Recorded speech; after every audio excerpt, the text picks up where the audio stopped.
தமிழ் உறவுகளுக்கு அன்பு வணக்கங்கள். என்ன பெற்றோர்களே, எல்லோருடைய வீடுகளிலும் உங்கள் பிள்ளைகள் 10ஆம் வகுப்பு 12ஆம் வகுப்பு தேர்வு எழுதி முடித்துவிட்டு தேர்வு முடிவிற்காக காத்திருப்பார்கள் இல்லையா? இந்த நேரங்களில் பெற்றோர்கள் அனைவருமே ஒரு குழப்பத்தோடு இருப்பீங்க. ஐயோ, பையன் 10th எழுதியிருக்கான், 12th எழுதியிருக்கான், அடுத்து என்ன படிக்க போகிறோம் அப்படின்னு சொல்லிட்டு ஒரே பரபரப்பா ஒரே குழப்ப மனநிலையோடு இயங்கிட்டு இருப்பீங்க. உங்களுக்கான பெற்றோர்களாகிய உங்களுக்கான ஒரு சில கருத்துக்களை தான் இந்த காணொளியில் நான் பதிவிடலாம் என்று ஆசைப்படுகிறேன். வாருங்கள், காணொளிக்குள் செல்லலாம். அன்புக்குரிய பெற்றோர்களே, உங்கள் பிள்ளைகளை சேர்க்கின்ற பொழுது சில விஷயங்களை நீங்கள் கவனத்தில் கொள்ள வேண்டும். அதுல முதலாவதா பாத்தீங்க அப்படின்னா, அந்த மாணவர்களை சேர்க்கைக்கு அழைத்து வருகின்ற பொழுது, நான் கல்லூரியில பணியாற்றி கொண்டிருக்கிறேன். இந்த சேர்க்கையின் போது சில பெற்றோர்களின் வழியாக ஒரு சில கருத்துக்கள் தெரிய வருகிறது. அதன் அடிப்படையில் தான் இந்த காணொளியை பதிவிடலாம் என்று ஆசைப்பட்டேன். நிறைய பெற்றோர்கள் செய்யக்கூடிய தவறு என்ன அப்படின்னா, மாணவர்களிடம் ஏதாவது கேள்வி கேட்டால் கூட பெற்றோர்களே பதில் சொல்கிறீர்கள். அவர்களை பேச விடுங்கள், அவர்களை சுதந்திரமாக பேச விடுங்கள், அவர்களை சுதந்திரமாக சிந்திக்க விடுங்கள். தயவு கூர்ந்து அவங்கள இததான் படிக்கணும் அப்படின்னு சொல்லிட்டு கட்டாயமாக்காதீங்க, கட்டாயப்படுத்தாதீங்க. நீ பிசிக்ஸ் தான் எடுக்கணும், கெமிஸ்ட்ரி தான் எடுக்கணும், மேக்ஸ் தான் எடுக்கணும், அல்லது பிகாம்க்கு தான் மதிப்பு இருக்குது அதனால பிகாம் தான் எடுக்கணும் அப்படின்னு சொல்லிட்டு மற்றவர்களோடு ஒப்பிட்டு பார்த்து உங்களுடைய உறவுக்கார பிள்ளைங்களோ அல்லது உங்களுக்கு வேண்டப்பட்டவர்களோ அல்லது உங்களுடைய வீட்டில் முன்னாள் அண்ணனோ அக்காவோ படித்தார்கள் என்பதற்காகவோ அந்த பிள்ளைகளை கட்டாயம் நீ இந்த துறையை தான் தேர்ந்தெடுக்க வேண்டும் என்று ஒருபோதும் கட்டாயப்படுத்தாதே பெற்றோர்களே. இரண்டாவது விஷயம் என்ன அப்படின்னா, அப்படி நீங்க அந்த பாடத்தை திணிக்கிறீங்கன்னு வைங்களேன், கட்டாயப்படுத்துறீங்கன்னு வைங்களேன், அப்படி கட்டாயப்படுத்துகின்ற பொழுது அந்த மாணவர்களுக்கு அது பாதகமாகவும் அமையலாம் அல்லது சாதகமாகவும் அமையலாம். என்னை பொறுத்தளவில் பெரும்பாலும் சாதகமாக அமைவதை காட்டிலும் பாதகமாகத்தான் அமையும். ஏன் இதை நான் இப்படி உறுதியா சொல்றேன் அப்படின்னா, இன்னைக்கு இருக்கக்கூடிய மாணவர்கள் அதிக அளவுல படிப்பின் மீது ஆர்வம் காட்டி ரிஸ்க் எடுக்கிறத விரும்புறது இல்லை. அப்போ உங்களுக்கு விருப்பம் இல்லாத ஒரு பாடத்தை நீங்க கட்டாயமாக்கி இதை தான் படிக்கணும் அப்படின்னு கட்டாயப்படுத்துகின்ற பொழுது கண்டிப்பாக அதில் அவங்களால ஈடுபாடு காட்ட முடியாது, இன்ட்ரெஸ்டோட அதை படிக்க மாட்டாங்க. அப்ப இது அப்பா தானே எடுக்க சொன்னாரு, அம்மா தானே எடுக்க சொன்னாங்க அப்படின்னு சொல்லிட்டு பழியை தூக்கி உங்க மேல போடுவாங்க. ஆனா இதுவே அவங்களே விருப்பப்பட்டு எடுத்தாங்கன்னு வைங்களேன், அது எந்த பாடுபட்டாவது படிச்சிருவாங்க. ஏன்னா அப்பா அப்பவே சொன்னாரு, அம்மா அப்பவே சொன்னாங்க, நம்ம தான் இதுதான் எனக்கு பிடிச்சிருக்குன்னு எடுத்தோம், அப்ப அதனால நம்ம இதை என்ன பண்ணோம், சக்சஸ்ஃபுல்லா முடிச்சு காட்டணும் அப்படிங்கிற எண்ணம் அவங்களுக்கு இயல்பாவே வந்துடும் இல்லையா? அப்படி இருக்கும் பட்சத்துல நீங்க திணிக்கின்ற பொழுது அந்த திணிப்பை உங்களுக்கு எதிராகவே அவங்க திருப்புவாங்க. நீங்க எடுக்க சொன்னீங்க அதனால நான் எடுத்தேன், நான் அப்பவே சொன்னேன்ல எனக்கு இந்த சப்ஜெக்ட் பிடிக்காதுன்னு சொன்னேன்ல, நீங்க தானே கட்டாயப்படுத்துனீங்க, நீங்க தானே இதைதான் எடுக்கணும்னு சொல்லி என் மீது திணிச்சிங்க அப்படின்னு சொல்லிட்டு பழியை தூக்கி நம்ம மீது போட்டுவிட்டு ஈஸியாக அவங்க எஸ்கேப் ஆவதற்கான வழி அதிகமாக இருக்கின்றது. எனவே அன்புக்குரிய பெற்றோர்களே, எந்த பாடமும் இதுதான் உயர்ந்தது இதுதான் தாழ்ந்தது அப்படின்னு சொல்லிட்டு நீங்க என்ன அளவில் நினைத்து கொண்டு மாணவர்களின் மீது திணிக்க முற்படாதீர்கள். நமக்கு எந்த காலேஜ்ல படிக்கணும்ன்றது முக்கியம் இல்ல, என்ன துறையை தேர்ந்தெடுக்கணும்ன்றது முக்கியம் இல்ல, அந்த துறையில் அவர்களுடைய ஈடுபாடு எந்த அளவுக்கு இருக்கின்றது, அவர்களுடைய விருப்பம் எந்த அளவுக்கு இருக்கின்றது, அவர்களுக்கான திறமை எந்த அளவுக்கு இருக்கின்றது என்பதுதான் முக்கியமே தவிர அவர்கள் எடுக்கக்கூடிய துறை என்பது முக்கியம் அல்ல. அப்ப அவங்களுடைய விருப்பத்தை நாம் தெரிந்து கொள்ள வேண்டும். இன்னொன்னு மூணாவது விஷயம் என்ன அப்படின்னா, இப்போ நீங்க கட்டாயப்படுத்தி திணிக்கிறது எப்படி இருக்கு தெரியுங்களா? இப்போ நம்ம ஒரு விதை விதைக்கிறோம்னு வச்சுக்கோங்களேன், மண்ணினுடைய தரத்திற்கு ஏற்பதான் விதையை நம்ம என்ன பண்ணுவோம், தேர்ந்தெடுப்போம். நல்லா செஞ்சுட்டு பாருங்க பெற்றோர்களே. இப்போ ஒரு களிமண் இருக்கக்கூடிய இடத்துல போய் நீங்க விதை விதைக்கணும், அந்த மண்ணிற்கு எந்த விதையை எதை சாகுபடி செய்ய முடியும் என்பதை கருத்தில் கொண்டுதான் நீங்க அந்த விளைச்சலை அங்க விளைவிப்பீங்க. அப்போ மண்ணினுடைய தரத்திற்கு ஏற்ப விதையை நாம் விதைக்கின்ற மாதிரி தான் நம் மாணவர்களினுடைய நம் பிள்ளைகளினுடைய திறமைக்கு ஏற்ப அவர்களினுடைய விருப்பத்திற்கு ஏற்ப நாம் பாடத்தை கொடுக்க வேண்டும். அப்போ படிக்கிறது அவங்க தானே, அதனால அவர்களுடைய விருப்பம் தான் முக்கியம். எனவே அன்புக்குரிய பெற்றோர்களே, நீங்க மேத்ஸ் படிச்சதுக்காகவோ நீங்க ஆங்கிலம் படிச்சதுக்காகவோ நீங்களும் ஒரு ஆங்கில பேராசிரியர் அல்லது கணித பேராசிரியர் அல்லது வேதியியல் பேராசிரியர் என்பதற்காக உங்க பிள்ளைகளும் அதிலே தான் படிக்க வேண்டும் என்ற கட்டாயம் ஒருபோதும் இல்லை. நீங்க அதை கட்டாயப்படுத்த வேண்டிய அவசியமும் இல்லை. அப்ப இந்த மண்ணின் தரத்திற்கு ஏற்ப விதையை தேர்ந்தெடுப்பது போல நம் பிள்ளைகளின் திறமைக்கு ஏற்ப நாம் பாடத்தை தேர்வு செய்வது என்பது மிக மிக முக்கியமான ஒன்று. அது நீங்க தேர்வு செய்யாதீங்க. மீண்டும் நான் இந்த இடத்த அழுத்தமா சொல்றேன். படிக்கக்கூடிய அவர்களை தேர்ந்தெடுக்க விடுங்கள், அவர்களை சுதந்திரமாக சிந்திக்க விடுங்க. அப்ப அவங்களுக்கு எதுல ஆர்வம் இருக்கிறதோ அந்த பாடத்தை ரொம்ப சூப்பரா அவங்க செஞ்சு அதுல வெற்றிகரமாக அவங்களால செயல்பட முடியும் இல்லையா? இப்ப இதுக்கு நான் இன்னும் கூட எளிமையான ஒரு எடுத்துக்காட்டு சொல்லணும் அப்படின்னு நினைச்சோம்னா, 6 மாத ட்ரெஸ் அல்லது 1 வருஷம், அதிகபட்சம் நம்ம போடக்கூடிய ஆடை எவ்வளவு நாள் உடுத்த முடியும்?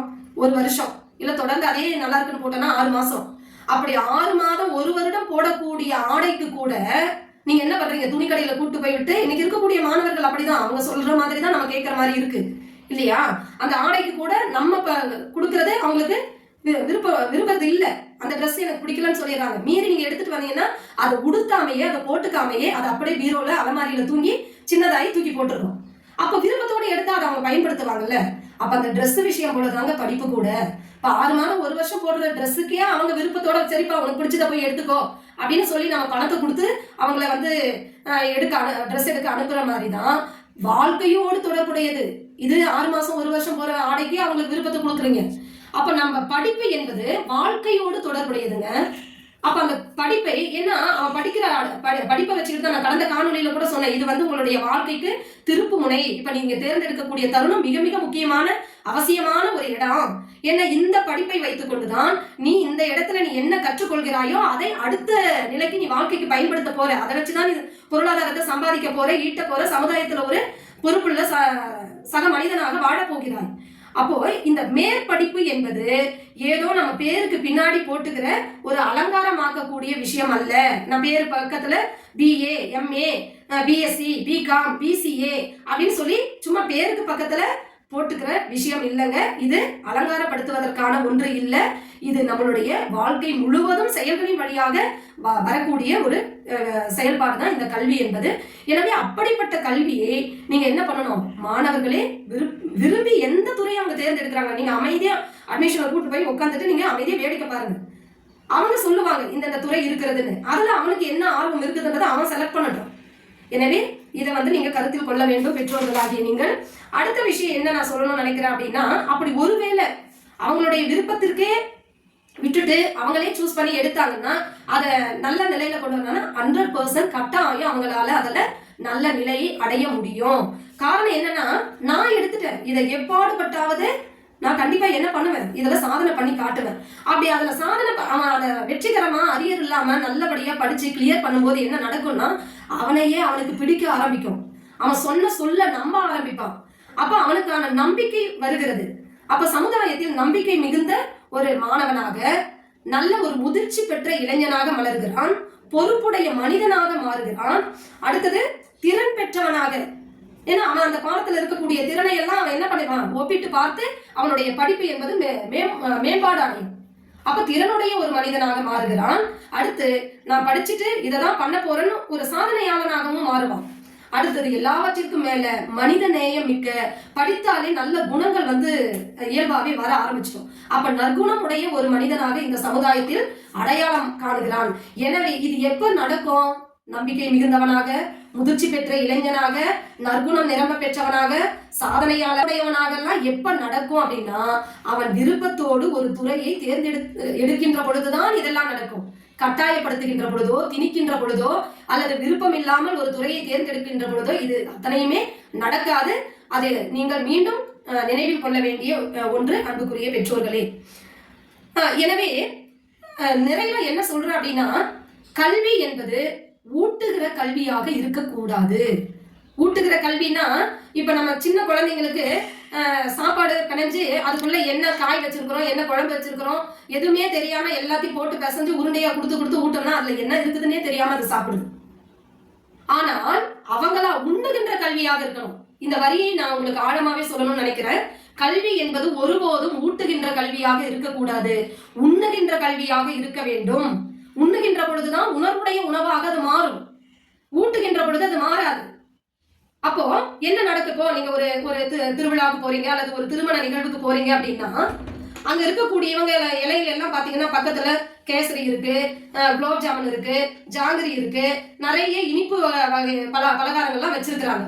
அப்படி நீ கடந்து போகும்போது அந்த இலையில இருக்கக்கூடிய இனிப்பு பலகாரங்களை ஒரு நீரிழிவு அதாவது சர்க்கரை நோய் அப்படின்னு சொல்லக்கூடியவன் அந்த இலையை போயிட்டு பார்த்துட்டு தான் போக முடியுமே தவிர அது அருகில போயிட்டு அமர்ந்து உண்ணு ரசிக்க முடியாது. காரணம் என்ன? அந்த இனிப்பு பலகாரங்கள் அவனுடைய உடலுக்கு ஏற்றுக்கொள்ளாது, ஏன்னா சர்க்கரை அதிகமாயிடும். அப்போ உடலுக்கு ஒவ்வாதவற்றை நாம் ஒதுக்கி வேண்டாம் என்று விடுகிற மாதிரி தான் நம்மளுடைய திறனுக்கு ஏற்காத பாடங்களை நாம் தவிர்த்து விட்டு நம்மளுடைய திறமைக்கு நம்மளுடைய எண்ணத்திற்கு எந்த பாடம் விருப்பம் என்று நினைக்கிறோமோ அதை தேர்ந்தெடுத்தால் நம்ம சுகமாக நலமாக பயனோடு வாழ முடியும். இல்ல எல்லாரும் சாப்பிடுறாங்க நானும் சாப்பிடுறேன்னு போயிட்டு நீ அத்தனை இனிப்புகளையும் சாப்பிட்ட அப்படின்னா கண்டிப்பாக அது உனக்கு பலன் இல்லாமல் பாதகத்தை ஏற்படுத்திவிடும். சக்கரை அதிகமா கூடி என்ன பண்ணுவோம், அடுத்து நமக்கு அடுத்தடுத்த துன்பங்களை வரவழைத்து விடும். அப்படிதாங்க கல்வியும். அன்புக்குரிய பெற்றோர்களே, அதனால நான் மீண்டும் உங்களுக்கு நினைவுபடுத்த விரும்புவது என்னன்னா, அவங்களுக்கு எது பிடிக்கும் எது பிடிக்காது எது விரும்புகிறார்கள் என்பதை அவர்களையே சிந்திக்க விடுங்க. மாறாக நீங்க அதை திணிக்காதீங்க. அப்படி திணித்தா என்ன நடக்குன்னா, நான் மேல சொன்ன பாத்தீங்களா, இனிப்பு பலகாரங்களை சர்க்கரை நோய் உள்ளவன் சாப்பிட்டால் என்ன நடக்குமோ அது போலதான் அவங்களுடைய திறமைக்கு ஏற்காத பாடத்தை எடுத்தால். எனவே அன்புக்குரிய பெற்றோர்களை இதை கருத்தில் கொண்டு உங்களுடைய பிள்ளைகளை அவர்களுடைய விருப்பத்திற்கு ஏற்ப நல்ல ஒரு துறையை தேர்ந்தெடுத்து அதுல பல சாதனைகளை பெற்று சாதனையாளர்களாக வலம் வரட்டும்.